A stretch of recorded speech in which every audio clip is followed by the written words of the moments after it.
তিনি যখন হেঁটে যাচ্ছেন পাথর তাকে সালাম দিচ্ছে, সালাম দিয়ে ডাক দিয়ে বলছে, দাও তুমি আমাকে চিনো না, আমি কিন্তু তোমাকে ভালো করেই চিনি, কারণ আল্লাহ যে যুবকটাকে চিনতে পেরেছে, আমি পাথর ওই যুবকটাকে চিনতে ভুল করি না। দাউদ, আমি তোমাকে চিনতে পেরেছি, তুমি আমাকে চিনো নাই, আমি দুনিয়ার সাধারণ রাস্তায় পড়ে থাকা পাথর না, আমি হযরতে হারুন আলাইহিস সালাতু ওয়াস সালামের হাতে থাকতাম, তিনি আমাকে দিয়ে তার শত্রুদেরকে হত্যা করতেন, আমি পাথরকে দিয়া, আপনি আমাকে নিয়ে রাখুন, হয়তো দুনিয়ার কোনো কাজে আপনি আমাকে ব্যবহার করতে পারবেন। আমার বিশ্বাস, হারুনকে যেইভাবে আমি সেভ করার জন্য আমি পাথর আঘাত করেছি তার শত্রুদেরকে, আপনি যদি আমাকে সাথে রাখেন, আমার বিশ্বাস আপনার শত্রুদের মোকাবেলায় আমি দাঁড়িয়ে যাব। কোন সুবহানাল্লাহ। তাও চিন্তায় পড়ে গেলেন, পাথর আবার কথা বলা শিখলো কোন দিন? পাথর দিকে রাস্তায় কথা বলে। তিনি চিন্তা করলেন, হারুন আলাইহিস ইসলামের হাতের জিনিস বরকত কম না বেশি? তিনি এটাকে তার ব্যাগের ভিতরে রাখলেন, কেউ বলছেন পকেটে রাখলেন, ব্যাগের ভিতরে রেখে তিনি হাঁটতে লাগলেন। কিছু দূর যাওয়ার পরে তিনি আরেকটা পাথর দেখতে পেলেন, আরেকটা পাথর তাকে সালাম দিয়ে বলছে, দাও আপনি আমাকে চিনবেন না, আমি মুসার হাতে সব সময় থাকতাম, শত্রুদেরকে যখন মুসা দেখতেন আমাকে দিয়ে আঘাত করতেন, শত্রু নিহত হয়ে যেত, আপনি প্রয়োজন বোধে আমাকে কাছে রাখতে পারেন, হয়তো বিপদে আপনারও কাজে লাগতে পারে। সুবহানাল্লাহ বলেন। আমার বন্ধুগণ, এক পর্যায়ে তিনি দুটো পাথরকে পকেটে রাখলেন অথবা থলিতে রাখলেন। ওই পাথর তাকে ডাক দিয়ে বলছে, শোনেন, চলার পথে আপনাকে জালুতের বিরুদ্ধে যুদ্ধ করা লাগতে পারে, ওই যুদ্ধে আপনি কেমনে মোকাবেলা করবেন? পাথর আমাকে কাজে লাগবে, সাথে রাখবেন, আমি আপনাকে সহযোগিতা করব। তিনি দুটো পাথর পকেটের ভিতরে রেখে দিলেন। চলার পথে আরো কিছু দূর চলে গেলেন, দেখেন আরেকটা পাথর তার সামনে পড়ে আছে। পাথরটি তাকে বলতে লাগলো, আপনি আমাকে সাথে নিয়ে যান, আর কিছু করতে না পারি শত্রুর মোকাবেলায় দাঁড়িয়ে যাব। তিনি চিন্তা করলেন, পাথর আবার কথা বলতেছে, এতগুলা পাথর কথা বলল। ওই পাথরটা যখন 3 নাম্বার পাথর বলল, আমি আপনার শত্রুর মোকাবেলা করব, তিনি পাথরটাকে হাতে নিলেন। পকেটের 2টা পাথর অথবা থলের 2টা পাথর বলে, দাউদ ঠিক বলছে। তিনি বলেন, পাথর দেখে ঠিকও বুঝতে পারতেছে। সুবহানাল্লাহ বলেন। পাথর বলতেছে যে ও ঠিক বলছে, ওরা সাথে নেন। আমার বন্ধুগণ, ছিল 3টা পাথর আলাদা আলাদা। হযরতে দাউদ আলাইহিস সালাম 3টা পাথরকে যখন পকেটে নিলেন, তখন 3টা পাত্র হয়ে গেল একটা। আল্লাহু আকবার। এক বাক্যে বলতে লাগলো, আমরা আলাদা আলাদা ছিলাম, শক্তি আলাদা আলাদা ছিল, এখন 3 শক্তি এক জায়গায়। পৃথিবীর যত বড় সুপার পাওয়ার ক্ষমতাবান হোক না কেন, কোনো অস্ত্র লাগবে না, আপনি মোকাবেলার জন্য আমাদেরকে লাগাইয়া দেবে, পৃথিবীর কোনো ক্ষমতা আপনার কিছু করতে পারবে না। দাউদ বললেন, এবার হইছে, বুঝতেছি না পাথর আবার কেমনে এগুলো বলে, করাচ্ছেন কে? এবার জালুতের বিরুদ্ধে যুদ্ধ হবে। তালুত তার সেনাবাহিনীতে বলে লক্ষ্য করে বলতে লাগলেন, তোমাদের মধ্যে কি এমন কোন বীর পহলওয়ান যুবক আছো যে পাপিষ্ট জালুতকে হত্যা করতে পারবে? যে পাপিষ্ট জালুতকে হত্যা করতে পারবে, আমি আমার দেশের অর্ধেকের রাজত্ব তাকে দিয়ে দিব। আমার একটা মেয়ে আছে, ওই মেয়েটাকেও তার কাছে দিয়ে দিব। কোন সুবহানাল্লাহ। সবাই তো চিন্তা আছে, সবাই চিন্তা করার কথা না? এই সুযোগ কি আর হাতছাড়া করা যায়? বাদশার মেয়েও পাইলাম, দেশের অর্ধেক পাইলাম, সবাই নিজের বীরত্ব দেখাতে চায়। দাউদ আলাইহিস সালাম দাঁড়িয়ে গেলেন, বলেন, বাদশাহ ফার্স্ট টাইম আমাকে দিয়ে কি পরীক্ষা করা যায়? সবাই তাকায় কথা, জোয়ান ভাই, আপনি তো জোয়ান মানুষ, কিন্তু বুড়াদের মতো চলেন, সব তসবিহ সুবহানাল্লাহ সুবহানাল্লাহ। আপনি তো আছেন, আর তসবিহ আছে, আপনি যুদ্ধ বিগ্রহ এগুলা কি বুঝবেন? আপনি এগুলা কি বুঝবেন? আপনি তো এগুলাতে নাই, আপনি তো আলাদা।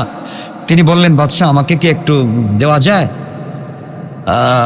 বাদশাহ বলেন, আপনার কি কোনো অস্ত্র আছে? কিছুই নেই। কয় আছে কি? আমার পকেটে একটা পাথর আছে। সুবহানাল্লাহ বলেন। আমার পকেটে একটা পাথর আছে, পাথর দিয়ে কি হবে? কিছু হবে কিনা জানি না, তবে আমার বিশ্বাস কিছু একটা হবে। আল্লাহু আকবার বলেন। এই বিশ্বাসই পৃথিবীতে মানুষকে পরিবর্তন করে দেয়। আপনি বিশ্বাস করবেন আমার কিছু হবে না, আপনি স্পিড, আপনি সীসা যারা প্রাচীরের মতো দাঁড়িয়ে যান, কিছু হবে না। দেখবেন এই আপনার এই বিশ্বাস, আপনার এই প্রচেষ্টাই 190% ওকে, ঠিক কিনা বলো না? আপনাকে দাঁড়াতে হবে এইভাবে স্পিড নিয়ে। আমার বন্ধুগণ, দাউদ আলাইহিস সালাম গেলেন যুদ্ধের ময়দানে। জালুত পৃথিবীর সব থেকে বড় শয়তান তখনকার সময়, তার নাম জালুত বাদশাহ। তার বিরুদ্ধে গিয়ে দাঁড়ালেন। জালুত বলতেছে, কিরে একটা ছোট্ট ছেলে, তুমি আমার বিরুদ্ধে আসছো যুদ্ধ করতে?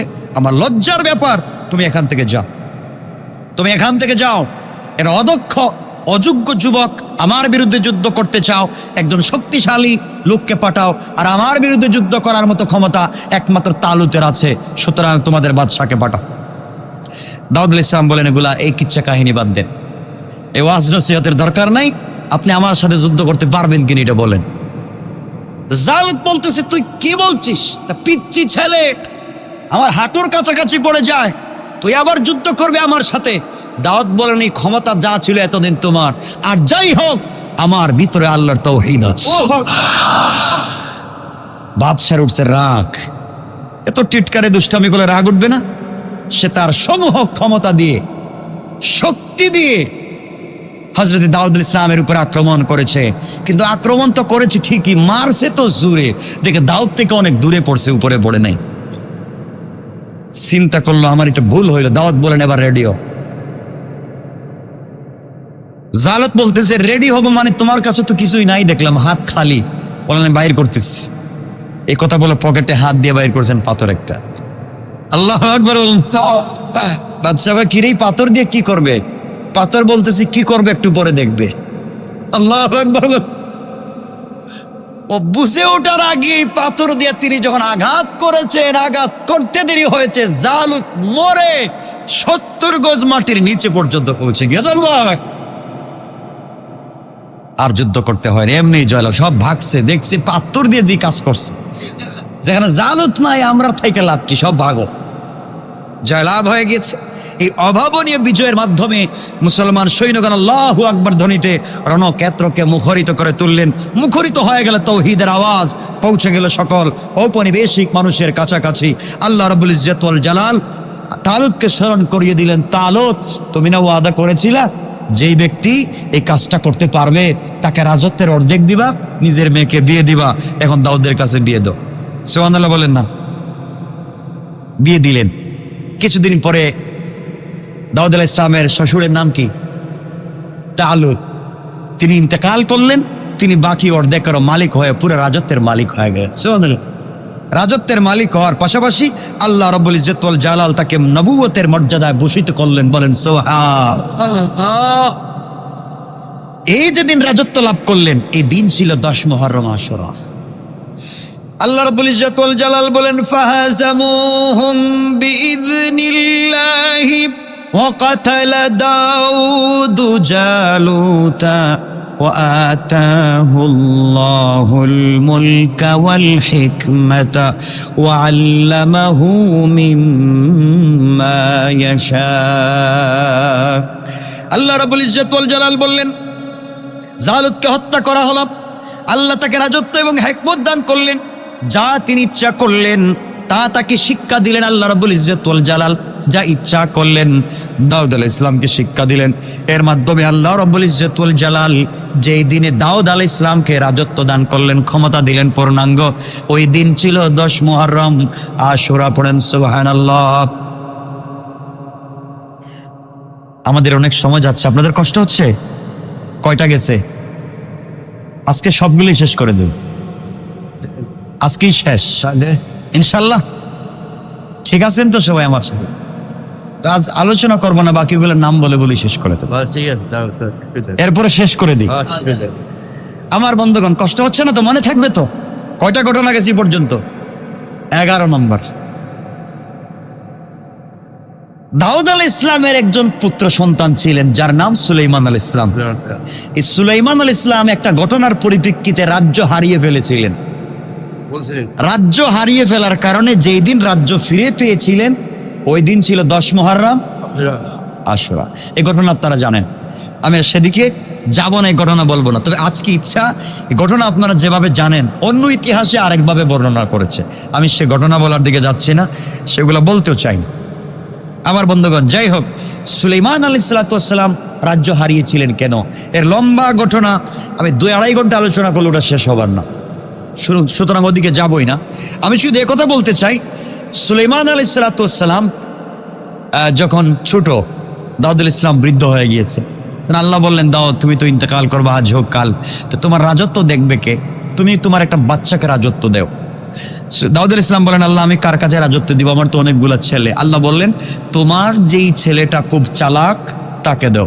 পরীক্ষা করার মাধ্যমটা কি? আল্লাহ একটা সিন্দুক দিলেন, দিয়ে বলেন, বলো এই সিন্দুকের ভিতরে কি আছে। তোমার যেই ছেলে বলতে পারবে তাকেই তুমি ক্ষমতা দিবে।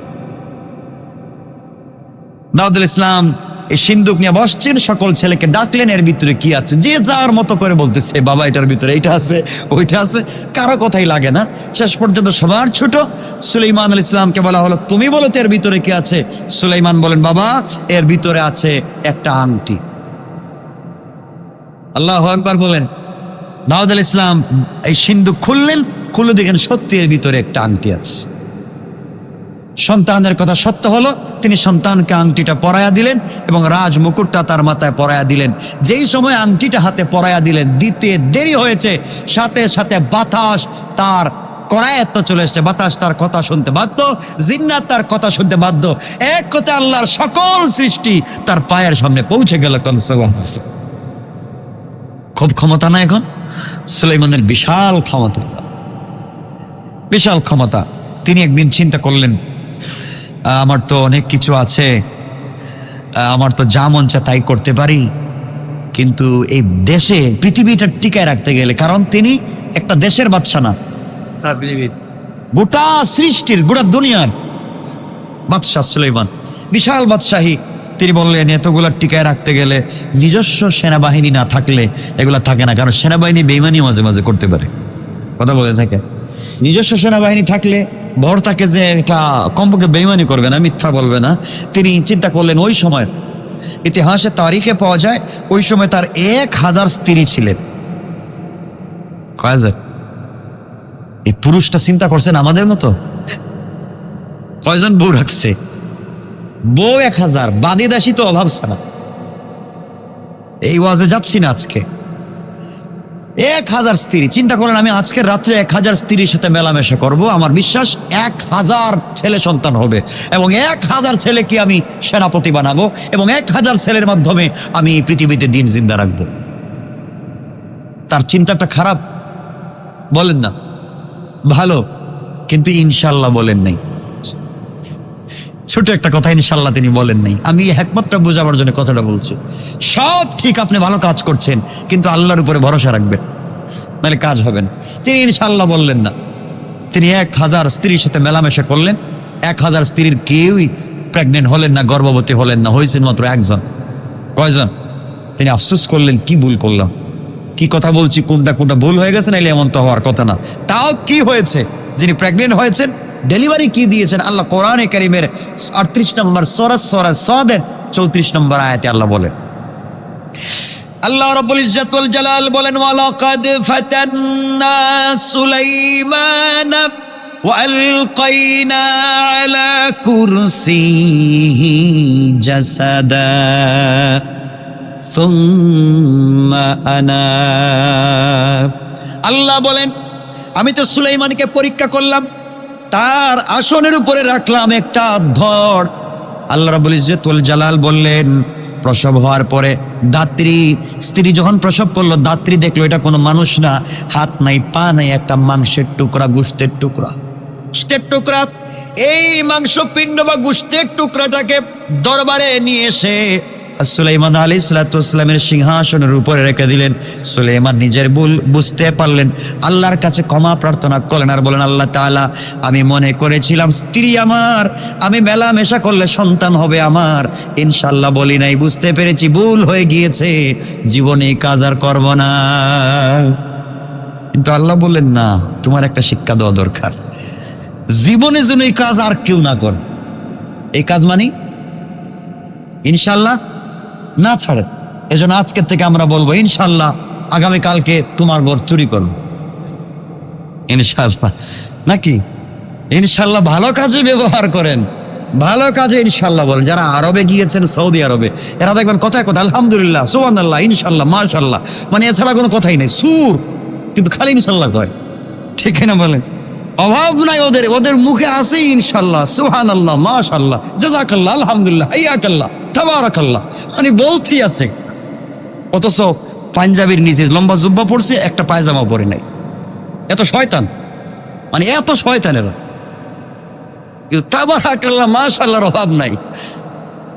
ভয় এদের ভিতরে। এইটা এমন কাজ হয়ে গেল এই সমাজে, আমরা এগুলা করি না। এজন্য আমরা আজকের থেকে সকল কাজে কি বলবো, আগামীকালকের থেকে নামাজ শুরু করব ইনশাআল্লাহ। না, আমরা তখন পড়তেছি, আমরা এখন থেকে সালাত আদায় করতেছি, পড়েন আলহামদুলিল্লাহ। এবং আজকে রাত্র থেকে পূর্ণাঙ্গ সালাত আদায় করার চেষ্টা করব ইনশাআল্লাহ। আল্লাহ যেন কবুল করেন, আমিন। কষ্ট পাচ্ছেন আমার কথায়? যাক, এই ভুল সংশোধনের জন্য সুলাইমান ইসলামের দীর্ঘ একটা ঘটনা ঘটে গেল। এই ঘটনা আপনারা শুনেছেন, আমার কাছ থেকে শুনেছেন, লম্বা আলোচনা শুনেছেন। আমি ভিন্ন লাইনে আজকে বলার দরকার নাই। সুলাইমান ইসলাম এই আংটিটা রাখতেন এক এক জায়গা, যেহেতু এটা এই আংটির মধ্যে ছিল ইসমে আজম। কি ছিল ইসমে আজম? তো বুঝেন, মানে আল্লাহর একটা নাম আছে ইসমে আজম। এটা যদি লিখে আপনি আগুনে দেন, আগুন জ্বালাবে না। সমুদ্রে জাপ দেন, আপনি ডুববেন না। শত্রুর মোকাবেলায় চলে যান, শত্রু আপনার কিছুই করতে পারবে না। তো এই আংটিতে ছিল ইসমে আজম। এর ইসমে আজমের বরকতে গোটা দুনিয়া তার পাগল, বাতাস তার সিংহাসন নিয়ে ঘুরে, আর সকল জিন্নাত তার কথা শুনতে বাধ্য। যাই হোক, এই আংটিটা ইসমে আজম লেখা ছিল। একদিন তিনি রেখে গিয়েছেন, ভুল হয়ে গিয়েছিল আংটি রাখতে গিয়ে। এরপর একটা বড় দুর্ঘটনা ঘটে গিয়েছে, সেটা অনেক লম্বা। এরপরে তিনি আংটিটা যেদিন ফিরে পাইলেন স্ত্রীর হাত দিয়ে, ওই দিন ছিল 10 মুহররম আশুরা। সুবহানাল্লাহ। অনেক ঘটনা এখানে শেষ। যাই হোক, কটা ঘটনা বললাম? সুলাইমান ইসলাম আংটি যেদিন পাইছেন, এর দিন একটা লম্বা ইতিহাস আছে, এটা আপনারা জানেন। 12 নম্বর হচ্ছে, হযরত ঈসা আলাইহিস সালাতু ওয়াস সালাম একজন বড় পয়গম্বর ছিলেন, যার কাছে কোন কিতাব নাজিল হয়েছিল? বলেন না? ইনজিল কিতাব নাজিল হয়েছিল। তাকে আল্লাহ রাব্বুল ইজ্জতুল জালাল আসমানে উঠায় নিয়েছিলেন যেই দিন, ওই দিন ছিল 10 মুহররম আশুরা। হযরতে ঈসা আলাইহিস সালাতু ওয়াস সালাম, আল্লাহ রাব্বুল ইজ্জতুল জালাল কোরআনে কারীমের সূরা নিসায় বলছেন, ওয়া ইম মিন আহলিল কিতাব ইল্লা লা ইউমিনান্না বিহি ক্বাবলা মাউতিহি। আল্লাহ বলছেন, তারা ঈসা আলাইহিস সালাম মনে করেছিল, আহলে কিতাবের লোকেরা মনে করেছিল ঈসা আলাইহিস সালাম ইন্তেকাল করেছেন, তারা ঈসা আলাইহিস সালামকে ধরে ফেলেছে, কুশবিদ্ধ করেছে। আল্লাহ রাব্বুল ইজ্জতুল জালাল বলেন, তার মৃত্যুর আগে আহলে কিতাবের প্রত্যেকেই কোরআনের উপর ঈমান এনে মুসলমান হয়ে যাবে। আল্লাহ কি বলছেন? তার মৃত্যুর আগে সকল আহলে কিতাব কোরআনের উপরে ঈমান এনে মুসলমান হয়ে যাবে। এখন আমাকে বলেন, সারা পৃথিবীর মানুষ কি মুসলমান? আল্লাহ কোরআনে বলছেন, সূরা নিসা 4 নম্বর সূরা 159 নম্বর আয়াতে একটা প্রমাণ আপনাদেরকে দিচ্ছি। আল্লাহ বলছেন, ঈসার মৃত্যুর আগে পৃথিবীর সকলেই মুসলমান হবে। এ থেকে বোঝা যায় ঈসা এখনো মরেন নাই, কারণ এখন সবাই মুসলমান না। কেউ ইহুদি, কেউ খ্রিস্টান, কেউ বিভিন্ন ধর্মের লোক। বোঝা গেল ঈসা মরেন নাই, ঈসা এখনো জীবিত আছেন। এই কথাটাই আল্লাহ বোঝাতে চাচ্ছেন, ঈসা মৃত্যুর আগে সকল মানুষ মুসলমান হবে, সুতরাং ঈসা এখনো মরেন নাই। আর তারা কি বলে? ঈসা কুশবিদ্ধ হয়েছেন, তিনি মরে গিয়েছেন। আল্লাহ আরো ইরশাদ করেন, ওয়ামা কাতালুহু ওয়ামা সালাবুহু ওয়ালাকিন শুব্বিহা লাহুম। আল্লাহ বলেন, ওরা ইহুদিরা ঈসা আলাইহিস সালামকে হত্যা করেনি, তারা বলেছে হত্যা করেছে। ঈসাকে হত্যাও করতে পারেনি, ক্রুশবিদ্ধও করতে পারেনি, বরং তারা একটি সন্দেহের ভিতরে আছে। আসলে ঈসাকে মারতেও পারে নাই, কুশেও লাগায় নাই। ঈসা আছেন কোথায়? চতুর্থ আসমানে। কোথায় আছেন? আল্লাহ রাব্বুল ইজ্জতুল জালাল বলেন, ওয়ামা কাতালুহু ইয়াকিনা বার রাফাহু আল্লাহু ইলাইহি। আল্লাহ বলেন একথা সন্দেহাতীতভাবে সত্য, ঈসা আলাইহিস সালামকে তারা হত্যা করতে পারেনি। আল্লাহ তাআলা তাকে নিজের দিকে উপরে উঠায় নিয়েছেন। তারা যাকে হত্যা করেছে এটা ঈসা নয়, তাদেরই একটা ইহুদি কন্যা, নাউজুবিল্লাহ। সুতরাং আমরা জানতে পারলাম ঈসা আলাইহিস সালাম মরেন।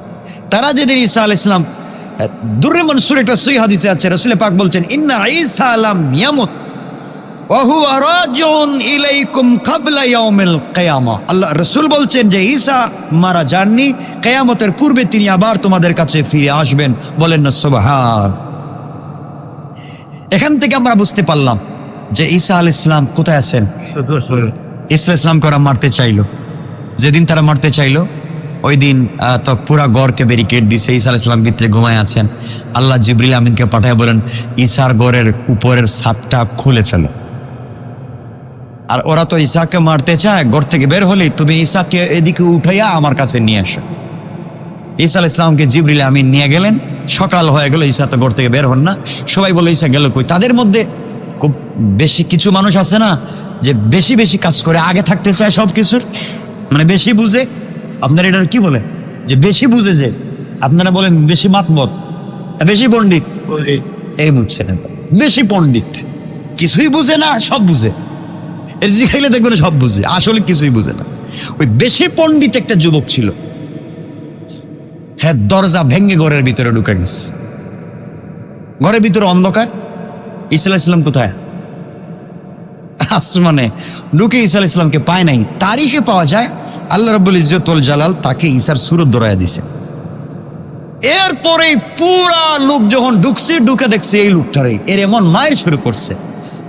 আসলে তাদের লোক ওই যে পণ্ডিত, আল্লাহ পণ্ডিতই করছিস তে মায়ের খা, এমন মায়ের দিচ্ছে রে, ওরে আইনা ধইরা ওরা কুশে লাগাই দিচ্ছে। আল্লাহ বলছেন আসলে তোমরা বল ঈসারে মারছো, আসল ঈসা তো আমার কাছে। সুবহানাল্লাহ বলেন না।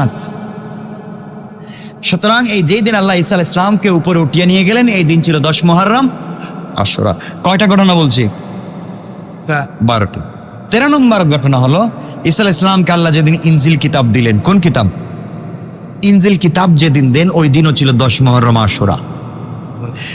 পৃথিবীর যত কিতাব আল্লাহ দিয়েছেন সব কিতাব ছিল সাময়িক। কি ছিল? যেমন আমাদের দেশে যে লকডাউন, এটা কি স্থায়ী না সাময়িক? এখন আছে? নাই। তো সেম সময় ভালো হয়ে গেলে এগুলো থাকবে না। চুরি চামারি দুষ্টামি এগুলো থাকবে না, এগুলো সব সাময়িক। ক্ষমতাও পৃথিবীর সব সাময়িক। কথা বলেন না কেন? স্থায়ী ক্ষমতা কার? সব সাময়িক। যাই হোক, এই দিকে যাচ্ছি না আমি। হযরতে আল্লাহ পৃথিবীতে যত কিতাব দিয়েছিলেন সব সাময়িক, স্থায়ী কোনো কিতাব দেন নাই। আর সব কিতাবের নিচে বিশেষ দ্রষ্টব্য আল্লাহ বলেছেন এই জন্য কিতাব সাময়িক, যখন কোরআন নাজিল হবে সব কিতাব বাতিল। সকল নবীরা যদি বেঁচে থাকো, সকল নবীদের অনুসারীরা যদি বেঁচে থাকো, অবশ্যই তোমরা কোরআনের পথে চলবে।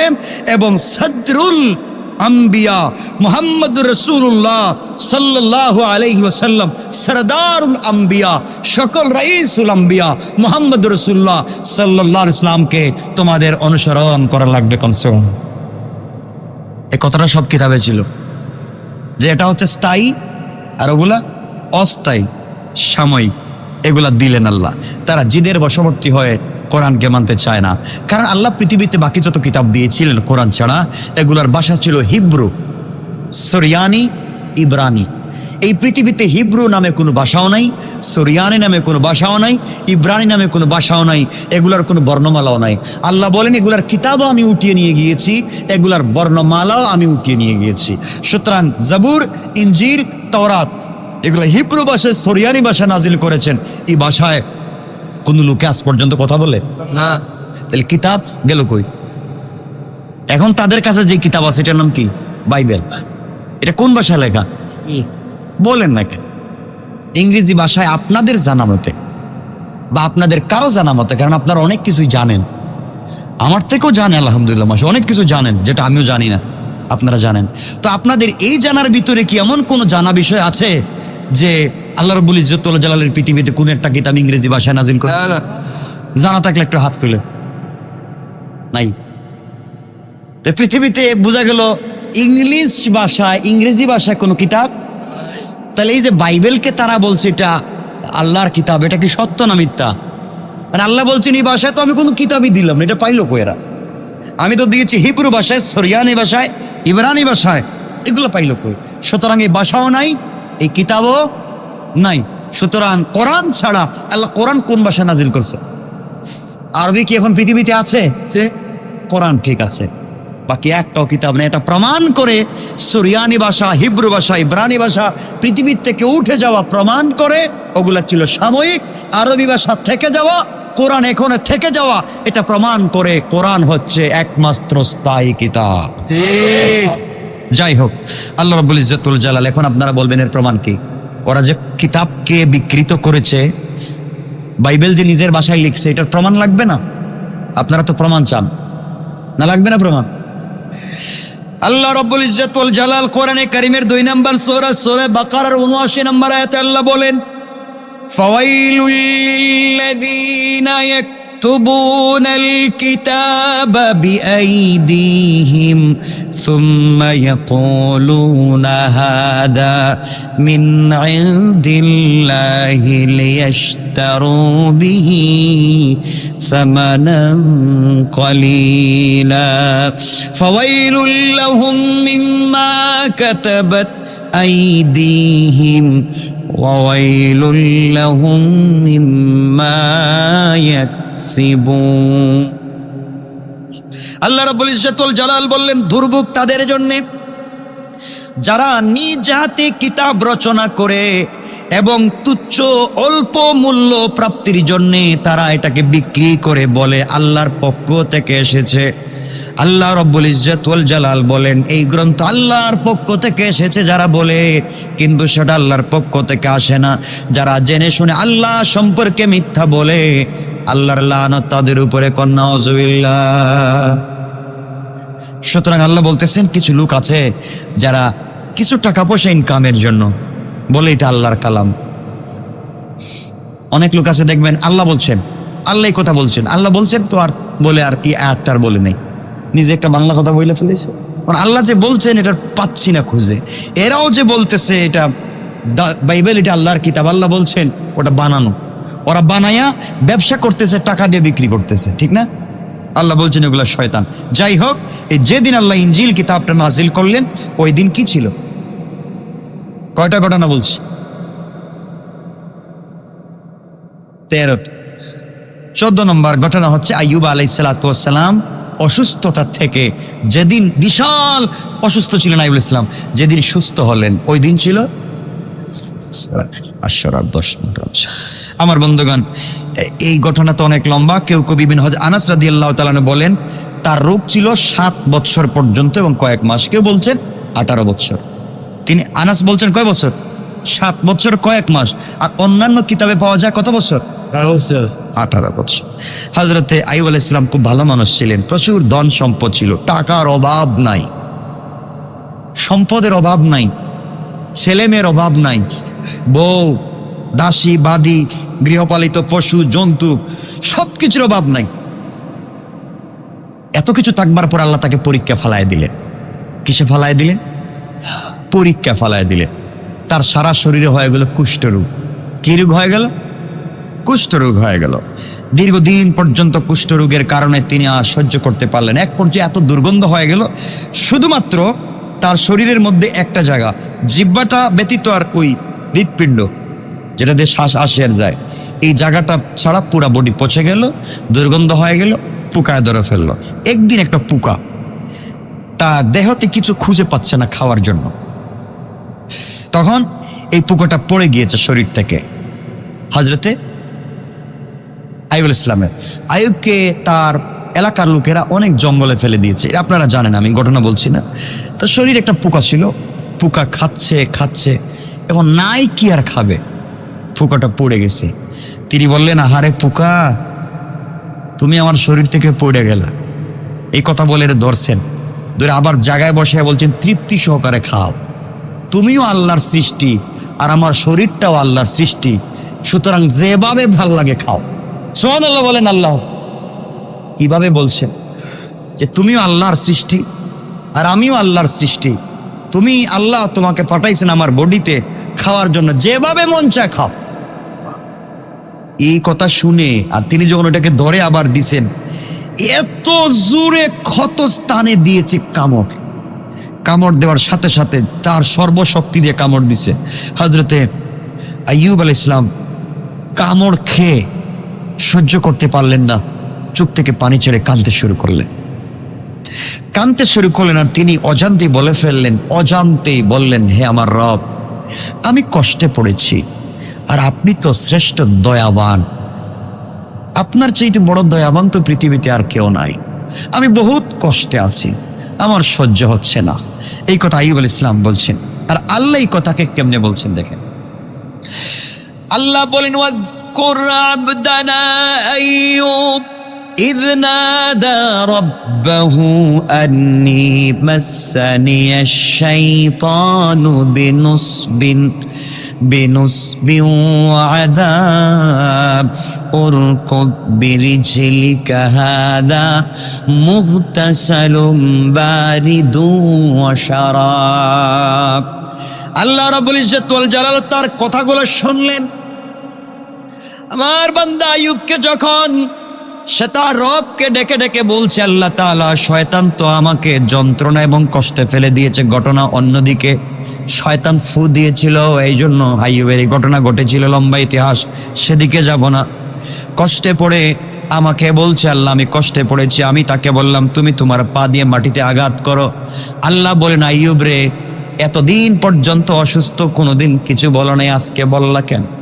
আইয়ুব আলাইহিস সালাম আল্লাহকে বলছেন, আল্লাহ তাআলা সহ্য তো করেছি, কিন্তু আজকে এই পোকা এত জোরে জবরদস্ত শক্তি দিয়া কামড় দিয়েছে, না জানি মুখ ফসকে আপনাকে কি বলে ফেলেছি। আমার কথা যদি ভুল হয়ে যায়, আপনার কষ্ট লাগে, আপনি আমাকে মাফ করেন। আরো যদি 1000 বছর পোকা দিয়ে আমাকে খাওয়াতে চান, আমি আইয়ুব এরপরেও রাজি আছি। আল্লাহ বলেন, আইয়ুব এত কষ্টে পড়ে যাওয়ার পরে আমি আল্লাহকে ভুলে যাও নাই। এত কষ্টে পড়ে যাওয়ার পরে আমি আল্লাহকে বলছো শ্রেষ্ঠ দয়াবান, আমি কি তোমার উপরে দয়া করতে পারি না? আইয়ুব, সহ্য হয় না, তুমি যেই সুন্দর করে আমাকে বলে ডাক দিয়েছ আল্লাহ। এত কষ্টে পড়ে যাওয়ার পরে মাত্র ঠোঁট ভালো আছে, তুমি আল্লাহ বলে যে ডাক দিয়েছ আইয়ুব রে, আমি আল্লাহ খুশি হয়ে গিয়েছি। আইয়ুব শোনো, তোমার পায়ের গোড়ালি দিয়ে মাটির মধ্যে আঘাত করো। আইয়ুব বলেন, আল্লাহ আমার তো শক্তি নাই এতটুকুন। আল্লাহ রাব্বুল ইজ্জত ওয়াল জালাল বলেন, আইয়ুব রে, তুমি যতটুকুন শক্তি পাও ওই শক্তি দিয়ে মাটির মধ্যে আঘাত করো। তিনি আঘাত করলেন। আঘাত করার সাথে সাথে মাটির নিচ থেকে স্বচ্ছ পানির ঝর্ণা বের হয়ে গেল। আল্লাহ রাব্বুল ইজ্জত ওয়াল জালাল বলেন, আইয়ুব এই পানি দিয়ে তুমি গোসল করো। আইয়ুব পানি দিয়ে গোসল করলেন, পুরা শরীর সুস্থ হয়ে গেল। সে কঙ্কাল সার বডিতে গোশত বেড়ে গেল, বরাট হয়ে স্বাস্থ্যবান সুদর্শন হয়ে গেলেন, বাদশার আকৃতি পেয়ে গেলেন। কিন্তু এতদিনের দুঃখ, গ্লানি আর কষ্ট ভিতর থেকে যায় নাই। বডিটা ভালো হয়েছে ঠিকই, মনের ভিতরে কষ্টগুলা রয়ে গিয়েছে। আল্লাহ বলেন, আইয়ুব এখান থেকে তুমি 1 গ্লাস 1 মুষ্টি পানি পান করো। আমার বিশ্বাস, তুমি যদি বরকতে পানি পান করো, সাথে সাথে তোমার মনের ভিতরে যত গ্লানি দুঃখ আছে আমি আল্লাহ দূর করে দেব। সব ঠিক হয়ে গেল। পানি পান করলেন, কষ্ট দূর হয়ে গেল। বাদশাহী শরীর নিয়ে আল্লাহ বসে আছেন। আল্লাহ বলেন, জিবরাইল যাও, জান্নাত থেকে পোশাক এনে সুসজ্জিত করে আমার আইয়ুব এত কষ্ট করে সবর করে ধৈর্য ধরেছে, পুরস্কার দাও। তার সন্তানগুলোকে ফিরিয়ে দিলেন, সম্পত্তি ফিরিয়ে দিলেন। আল্লাহ বলছেন, শুধু ফিরিয়ে দিলাম তা না, আগে ছিল যা আমি দিলাম ডাবল করে তা। আগে যা যা ছিল সব ডাবল করে দিলাম। এখন আগে যদি বউ ছিল 10টা, এখন হচ্ছে কয়টা? আপনারা তো এই হিসাবে করবেন। আল্লাহ বলছেন, যা ছিল সব ডাবল করেছি। মানে আগে ছিল ক্ষেতের জমি 20টা, এখন দিছি 40টা। আগে ছিল গরু 10টা, এখন দিছি 20টা। আল্লাহ বলছেন, সব সম্পত্তি তোমাকে ডাবল করে দিলাম। তিনি এখন বসে আছেন সুসজ্জিত হয়ে একটা গাছের গোড়ায়। কিন্তু সবাই যখন ওনাকে ফেলে চলে গিয়েছে, কারণ দুঃখের সময় কেউ কাছে থাকে না। দেখবেন আপনার সুখের দিনে বন্ধুর অভাব নাই, বলেন না কেন? সব বন্ধু। আপনি যখন এমপি হবেন, যে বুট দিয়েছেন, হ্যাঁ আমি কিন্তু আপনার ডাবল বুট দিছি, মানে এক কিন্তু বুটই দেয় যায় না, হ্যাঁ ডাবল বুট দিছে, মানে একটা আসল আর একটা সব করছে। কি পাওয়ার, ক্ষমতা, কাছাকাছি দৌড়তেছে, এমপির সামনে পিছনে কি মিছিল দিচ্ছে, বেচারা যখনই ফেল ওর বাইরের কাছে দিয়েও যায়। কথা বলেন নাকি? ঠিক বললাম না? তো হযরতে আইয়ুব আলাইহিসসালাম এখন সুসজ্জিত, আল্লাহ অনেক সবকিছু দিয়েছেন, কিন্তু কষ্টের দিনে কেউ তার কাছে ছিল না। বউও সবাই চলে গিয়েছিল, ছিলেন একজন, তার নাম রহিমা। আমি ঘটনা বলবো না, শুধু রহিমার একটা কথাই বলতে চাই। আমি ঘটনা বলছি না, সবাই যখন ফেলে দিয়ে গিয়েছিল, রহিমাও যাওয়ার জন্যে তার গাঠটি কাপড় গুছাচ্ছিলেন, মানে গুছাচ্ছিলেন। আইয়ুব ইসলাম বলছেন, রহিমা সবই তো চলে গেল, কেউই তো থাকলো না। সুখের দিনে সবাই ছিল, দুঃখের দিনে কেউ নাই। আমাকে এলাকার লোক জঙ্গলে নিয়ে যাবার জন্য রেডি হচ্ছে, সবাই চলে গেছে, তুমিও কাপড় গুছাচ্ছ, চলে যাবা। রহিমা বলছেন, স্বামী আমি কাপড় গুছাচ্ছি চলে যাওয়ার জন্যে না, বরং এই কষ্টের দিনে কেউ না থাকলে জঙ্গলে বনবাসে আমি আপনার সাথেই থাকবো। তো লম্বা ইতিহাস সেদিকে যাচ্ছি না, রহিমা এমন স্ত্রী ছিলেন। আর আজকালকের কিছু স্ত্রী হলে বলতো থ্যাংক ইউ, ওকে আমি গেলাম, আপনি আপনার দিকে যান, বহুত দিন একসাথে ছিলাম। তো যাই হোক, আমার বন্ধুগণ সব আবার না ভালো আছে। এক পর্যায়ে রহিমা সাথে ছিলেন দীর্ঘদিন, কিন্তু তিনি মানুষের বাড়িতে কাজ করতেন। কাজ করে করে যা পাইতেন ওই টাকা দিয়া স্বামীকে নিজে কষ্ট করে রান্না করে যাও বানায়া স্বামীকে নিজের হাত দিয়ে খাওয়াতেন। ওই দিনও তিনি গিয়েছিলেন কাজের সন্ধানে, লম্বা কথা, কাজ করে আসছেন। কিন্তু আল্লাহ তো আইয়ুব আলাইহিস সালামকে চেঞ্জ করে দিয়েছেন, বাদশাহী পোশাক, জোয়ান মানুষ, সুদর্শন যুবক বসে আছেন গাছের গোড়ায়। তিনিও রহিমার অপেক্ষা করতেছেন, তিনি অপেক্ষা করতেছেন যে আমার দুঃখের দিনে ছিল, আজকে আমার সুখের দিন, তাকে তো আমি ভুলে যেতে পারি। দুঃখের দিনে অনেক তাকে, সুখের দিনে কয় চিনে না। কথা বলেন না কেন? চিনে না কয়। আমার বন্ধুগণ, এক পর্যায়ে রহিমা কিছু খাবার নিয়ে আসতেছেন, এসে দেখেন স্বামীকে যেখানে রেখে গিয়েছিলেন ওখানে স্বামী নাই। তিনি মহা টেনশনে পড়ে গেলেন, আমার এই অসুস্থ স্বামীকে নিয়ে গেল কে? কাঁদতেছেন। হঠাৎ করে তাকায় দেখেন পিছন দিকে গাছের গোড়ায় সুদর্শন, খুব স্পেশাল আর্ট করা একটা ডিজাইন করা যুবক বসে আছে। তিনি দৌড়ে গিয়ে বলেন, ভাই আপনি কি এখানে একটা বুড়া লোককে দেখছিলেন, অসুস্থ, পচা গন্ধ, আমার স্বামীকে খুঁজে পাচ্ছি না।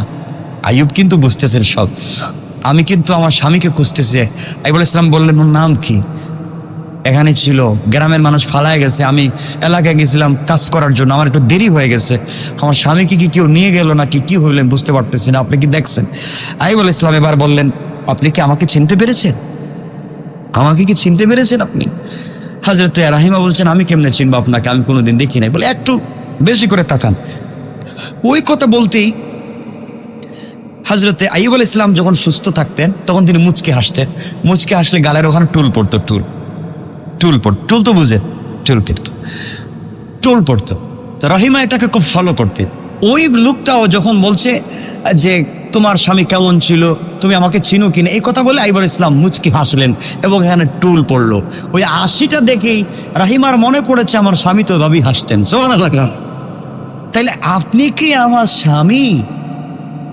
আইয়ুব আলাইহিস সালাম বললেন, অবশ্যই আমি তোমার স্বামী আইয়ুব। আল্লাহ এই সব ঘটনা খুলে বললেন, আল্লাহ রাব্বুল ইজ্জত ওয়াল জালাল এর বরকতের কথা বললেন। দুজন কতক্ষণ একজন আরেকজনকে জড়াইয়া কাঁদলেন আর বললেন, চলো আমরা এবার এলাকায় যাই, আল্লাহ আমাদের সবকিছু ফিরিয়ে দিয়েছেন। তো যাই হোক, আইয়ুব আলাইহিস সালামকে যেদিন আল্লাহ রোগ থেকে মুক্তি দিলেন, ওই দিন কি ছিল? এখন একটা লম্বা ঘটনার দিকে আমরা যাচ্ছি, আমি 1-2 মিনিটে বলবো, 10টার উপরে হয়েছে, কষ্ট হচ্ছে না তো আপনাদের? হযরতে কয়টা ঘটনা বলছি? 15 নম্বর ঘটনা হচ্ছে, হযরতে ইউসুফ আলাইহিস ইসলামকে তার পিতামাতার কাছে আল্লাহ যেদিন ফিরিয়ে দিলেন, হারুনের সন্তান ইউসুফকে যেদিন পিতামাতার কাছে, মানে হযরতে ইয়াকুব আলাইহিস ইসলামের কাছে যখন আল্লাহ যেদিন ফিরিয়ে দিয়েছেন, ওই দিনও ছিল 10 মুহররম আশুরা। সুবহানাল্লাহ বলুন। আশুরার দিন ছিল। যাক, লম্বা ঘটনা, এটা আপনারা তো জানেনই, ঘটনাটা জানেন না? হযরতে ইউসুফ আলাইহিস ইসলামকে তার ভাইয়েরা কোথায় ফেলাইছিল? কূপে ফেলায় দিয়েছিল। এরপরে তাকে একদল নিয়ে গেল ব্যবসার জন্য, বিক্রি করলো। এক সময় তিনি জুলেখার ঘরে গেলেন, বড় হলেন, দুর্ঘটনার কারণে জেলে গেলেন। জেলে থাকলেন আল্লাহ জেল থেকে বাদশাহ বানায় বাইর করলেন। এরপরে নিজের ভাইয়েরা যে এলাকায় থাকতো, এলাকায় দুর্ভিক্ষ দেখা দিল। ওরা হযরত ইউসুফ আলাইহিস সালামের কাছে সাহায্যের জন্য গেল। তিনি চিনলেন, তারা চিনল না। এক পর্যায়ে তিনি বললেন, যাও, তোমাদের আর কি ভাই আছে? ওরা বলল, আমাদের আরেকটা ভাই আছে, তার নাম ছিল বিনিয়ামিন। তিনি বললেন, তাকেও নিয়ে এসো, আমি বাড়াইয়া তোমাদেরকে দিব। এর অর্থ হলো আমি আমার ভাইকে আমার কাছে আটকায় রাইখা দিব। বিনিয়ামিনকে আনলেন, আটকায় রাইখা দিলেন। এক পর্যায়ে দুই ভাই একসাথে আছেন, তার কাছে খোলাখুলি বললেন। ওরা ফিরে গিয়ে বলো, বাবা, তোমার ওই ছেলেটাও ছিল এক ধরনের, এই ছেলেটাও এক ধরনের। যাই হোক, লম্বা কথা, এক পর্যায়ে তো ঘটনা ঘটেই গেল। যেদিন আল্লাহ রাব্বুল ইজ্জত ওয়াল জালাল 3 নম্বর দিন যখন তারা আবার আসলো ইউসুফ আলাইহিস সালামের কাছে, আয়েশা বলল, আমাদের তো কিচ্ছু নাই, টাকা পয়সা এখন নাই, আমাদের ভাই তো চুরি করছে, মানে বিনিয়ামিন, আপনি ধরে রাখছেন। এটা যাই হোক, এটা লম্বা ঘটনা। ইউসুফ আলাইহিস সালাম বললেন, তোমরা কি আমাকে চিনতে পেরেছো? তোমরা কি আমাকে চিনতে পেরেছো? তোমাদের কি মনে পড়ে তোমরা 10 ভাই মিলে একটা ভাই তোমাদের ছিল ইউসুফ, তাকে তোমরা কূপে ফেলে দিয়েছিলে আর বাবার কাছে গিয়ে বলছিলে বাঘে খাইছে? আসলে বাঘে খাই না, আমি সেই ইউসুফ। তোমাদেরকে ক্ষমা করে দিলাম, মায়ের দিছো, পিটাইছো, ক্ষমা। তারা তো লজ্জিত, সব সংক্ষেপ। তিনি বললেন, যাও, ক্ষমা করে দিয়েছি, টেনশনের কিছু নাই। এই বলে তিনি তার ছোট্ট জুব্বাটা, ছোট্ট কাপড়টা তিনি উঠাইয়া দিলেন ভাইদের কাছে, যাও, ওটা আমার বাবার কাছে নিয়ে যাও। বাবার চোখ তো অন্ধ, আমার জন্য কাঁদতে কাঁদতে অন্ধ হয়ে গেছে। বাবার চোখে কাপড়টা লাগাই দিলে বাবার চোখটা পরিষ্কার হয়ে যাবে। লম্বা ইতিহাস, সেদিকে যাব না। এক পর্যায়ে নিয়ে গেলেন। তো হযরত ইয়াকুব আলাইহিস সালাম তো পয়গম্বর ছিলেন। সন্তানেরা যখন এই কাপড়টা নিয়ে যাচ্ছে, নিয়ে যাওয়ার পথে এখনো 100 মাইল দূরে আছেন, ইয়াকুব বাড়িতে বলতেছেন, আমি তো ইউসুফের ঘ্রাণ পাচ্ছি। কাছাকাছি যারা ছিল তারা বলতে, আপনি পাগল হয়ে গেছে, কোন দিন ইউসুফ মরছে আর আপনি এখনো ইউসুফের কথা বলছেন? তিনি বলছেন, না, আমি ইউসুফের ঘ্রাণ পাচ্ছি, ইউসুফের শরীরের গন্ধ আমি পাচ্ছি। এক পর্যায়ে তাকে কাছাকাছি আসলেন, ভাই ছেলেগুলাই কাপড়টা দিল, চুকে লাগালেন, পরিষ্কার হয়ে গেলেন। তিনি তাদেরকে নিয়ে গেলেন, মা বাবাকে ভাইয়েরা যখন নিয়ে গেল ইউসুফ আলাইহিস সালামের কাছে, যেই দিন আল্লাহ মিলাইয়া দিলেন ওই দিন ছিল। এখানে অনেক ঘটনা আছে ইউসুফ আলাইহিস সালাম সম্পর্কে, আমরা লম্বা তাফসীরও এখানে করি নাই, আমরা সেদিকে যাব না। কতটা ঘটনা বললাম? 16 নম্বর ঘটনা হচ্ছে, পৃথিবী যেদিন আল্লাহ সৃষ্টি করেন ওই দিন ছিল 10 মুহররম আশুরা। আল্লাহ রাব্বুল ইজ্জত ওয়াল জালাল বলেন, ওয়ালাম ইয়ারাল্লাযীনা কাফারু আন্নাস সামাওয়াতি ওয়াল আরদা কানাতা রাতকা। আল্লাহ বললেন, পৃথিবী আমি আল্লাহ যেই দিন সৃষ্টি করলাম ওই দিন এমন করে আমি আল্লাহ সৃষ্টি করেছি, যারা কাফের হয়েছে তারা কিভাবে দেখে না আকাশমণ্ডলী এবং পৃথিবী কেমন করে আমি আল্লাহ সৃষ্টি করেছি। আল্লাহ রাব্বুল ইজ্জত ওয়াল জালাল বলেন, যেই দিন সৃষ্টি করলাম ওই দিন ছিল 10 মুহররম আশুরা। কয়টা বলছি সংক্ষেপ? কয়টা? 17 নম্বর হলো, এই আকাশ জমিন, এক কথা পৃথিবী যে আল্লাহ সৃষ্টি করছেন একসাথে করছেন, জয়েন্ট। এর জন্য আকাশ থেকে বৃষ্টিও পড়তো না, জমিনে কিছু হতো না। আল্লাহ রাব্বুল ইজ্জত ওয়াল জালাল এই পৃথিবী থেকে, পৃথিবী এবং জমিনকে যেদিন আলাদা করেন, মানে এই যে একসাথে মিলিত ছিল, যেদিন আলাদা করলেন, ওই আলাদা যেদিন করলেন সাথে সাথে উপর থেকে জমিনে বৃষ্টি পড়লো এবং কিছু বৃক্ষ তরলতা উঠতে লাগলো। এই যেদিন প্রথম পৃথিবীতে বৃষ্টি হয়েছে, প্রথম বৃষ্টি জমিনে হয়েছে আসমান থেকে, ওই দিনও ছিল 10 মুহররম আশুর। তাইলে পৃথিবীর প্রথম বৃষ্টি হয়েছে কোন দিন? কয়টা ঘটনা বলছি? 18 নম্বর ঘটনা হচ্ছে শেষ। 18 নম্বর ঘটনা হচ্ছে 10 মুহররম, যেই দিনে কারবালার প্রান্তরে হযরতে হুসাইন রাদিয়াল্লাহু তাআলা আনহুকে শহীদ করা হয়, ওই দিনও ছিল কয়টা বলছি? 19 নম্বর ঘটনা হলো, পৃথিবী যেদিন ধ্বংস হয়ে যাবে, কিয়ামত হয়ে যাবে, ইয়াউমা ইউনফাখু ফিস সূরি ফাফাজিআ মান ফিস সামাওয়াত ওয়া মান ফিল আরদ। আল্লাহ বলছেন, যেদিন সিংহায় ফুঁক দেওয়া হবে সেই দিন আকাশ মণ্ডলী ও পৃথিবীর সবাই ভীত বিহবল হয়ে যাবে, সব ধ্বংস হয়ে যাবে। ওয়া তারাল জিবালা তাহসাবুহা, আল্লাহ বলছেন জামিদা ওয়া হিয়া তামুররু মাররাস সাহাব। আল্লাহ বলছেন সব পর্বতমালা ভেঙে চুরে চুরমার হয়ে যাবে, উড়ন্ত হবে, সব পাখির মতো তোলার মতো উড়বে। ফাইদা নুফিখা ফিস সূর নাফখাতুন ওয়াহিদা, সিংহায় ফুঁক দেওয়া হবে, একটি মাত্র ফুৎকার, পর্বতমালা সহ পৃথিবী একবার উৎক্ষিপ্ত হয় ভূমিকম্পে কাঁপতে কাঁপতে ভেঙে চুরে চুরমার হয়ে যাবে। যেদিন কিয়ামত ঘটবে ওই দিনও থাকবে 10 মুহররম। কয়টা বলছি? 19টা। রাত্র হয়ে গেছে মোটামুটি 10:15। এখানেই থাকলো আজকে, এখানেই শেষ। তাহলে আশুরার ঘটনা আমরা কয়টা পাইলাম? 19টা। এখানে রেখে দিই, লম্বা করার দরকার নেই, আপনাদের কষ্ট হচ্ছে আমি বুঝতেছি। এখানেই থাক, আর শেষ, আর লম্বা করা যাবে না। আমি আজকে জুমায় কথা দিয়েছিলাম, আমি কথা বলবো যে কুকুরের মধ্যে 10টা গুণ আছে, কিন্তু আমি আর কথা লম্বা করতেছি না। এই আরে আমি তো বলতে পারতেছি, আমি তো সারা রাতই বসছি। আমি তো দেখতেছি আপনাদের মাঝে মাঝে অসুবিধা হইতেছে।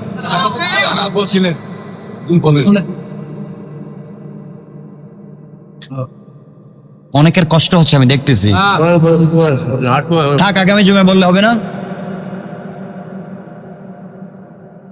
আরো আধা ঘন্টা চলে যাব। আজকে থাক, আগামী জুমায় আমি না, দেরি কষ্ট দেওয়া যাবে না আপনাদেরকে। ইনশাল্লাহ আপনারা সবাই আসবেন আগামী জুমায়, বলবেন দেরি করার দরকার নাই আর। সুতরাং আগামী জুমায় আমি কথা দিলাম, যদি বেঁচে থাকি সুস্থ থাকি আল্লাহ নিয়ে আসেন, তাহলে আমরা এই কথাগুলো বলবো এবং সূরা আল বাকারার তাফসীরকে পরিসমাপ্তি করে আমরা বিসমিল্লাহ বলে নতুন সূরার তাফসীর শুরু করব। এজন্য সবাইকে দাওয়াত, সবাই আসবেন। আর ওই দিন আমরা আল্লাহর কাছে কায়মন চিত্তের দোয়া করব, কারণ আপনারা জানেন সূরা বাকারা এমন এক সূরা, রাসূল পাক বলছেন কেউ যদি সূরা বাকারা পড়ে আল্লাহর কাছে দোয়া করে, পৃথিবীতে যত বড় অপরাধী হোক এটা আর ফিরে আসে না, কবুল হয়ে যায়। এজন্য আমরা আগামী জুমায় দোয়া করবো, একে অপরের জন্য দোয়া করবো, আল্লাহ যেন আমাদের সবাইকে মাফ করে দেন। আমরা সবাই আসবো তো ইনশাআল্লাহ?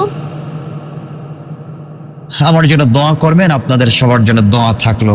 আল্লাহুম্মা সাল্লি আলা মুহাম্মাদ ওয়া আলা আলি মুহাম্মাদ কামা সাল্লাইতা আলা ইব্রাহিম ওয়া আলা আলি ইব্রাহিম ইন্নাকা হামিদুম মাজিদ।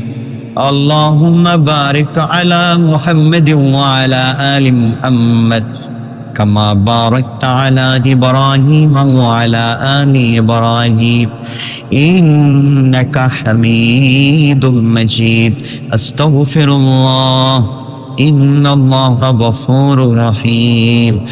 أستغفر الله الذي لا إله إلا هو الحي القيوم وأتوب إليه. لا حول ولا قوة إلا بالله العلي العظيم. যুবক ভাইদেরকে বলবো, আপনারা যাই করেন নামাজটা পড়বেন ঠিক মতো ইনশাআল্লাহ। পারবেন না? 2 নম্বর, যা বলবেন সত্য বলবেন, মানে সবসময় সত্য কথা বলবেন। এই 2টা কাজ করেন, সময় মতো নামাজ পড়েন আর সত্য কথা বলবেন, দেখবেন জীবন আর কিছু লাগবে না। কারণ পৃথিবীর সকল গুনার মা কে? গুনার মা মিথ্যা কথা। পৃথিবীর সকল গুনার মা হচ্ছে মিথ্যা। এই জন্য আমরা মিথ্যা ছেড়ে দেব। আমরা পারবো না ইনশাআল্লাহ? আমরা সবার সাথে, আপনার যদি কেউ দুশ্মনও হয়ে যায়, তার সাথে আপনি হাসি দিয়ে কথা বলবেন। হাসি দিয়ে কথা বলা কি বলেন না? টাকা লাগে না তো, হাসি দিতে কি কষ্ট হয়? কথা বলবেন, সুন্নাত আদায় হয়ে যাবে, না সওয়াব পেয়ে যাবেন। সুবহানাল্লাহ, আল্লাহুম্মা আমিন। আলহামদুলিল্লাহিল্লাযী হাদানা